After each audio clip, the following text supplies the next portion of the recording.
செயல்பாடுகள் இந்த காற்று மாசு என்பதை தடுப்பது முக்கிய காரணியாக இருந்து வந்தது.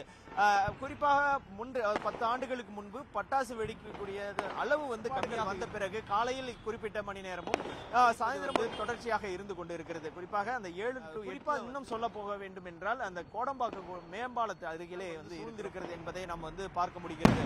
குறிப்பாக அந்த ஒரு காட்சியை நமக்கு கொடுக்கிறது. எந்த அளவுக்கு உண்மையான அந்த தகவல் தெரிய வரும். இருந்தாலும் பாத்தீங்க அப்படின்னா தற்போது குறிப்பாக வானில் சென்று வெடிக்கக்கூடிய பட்டாசுகள், மத்தாப்பு, புஸ்வானம் போன்ற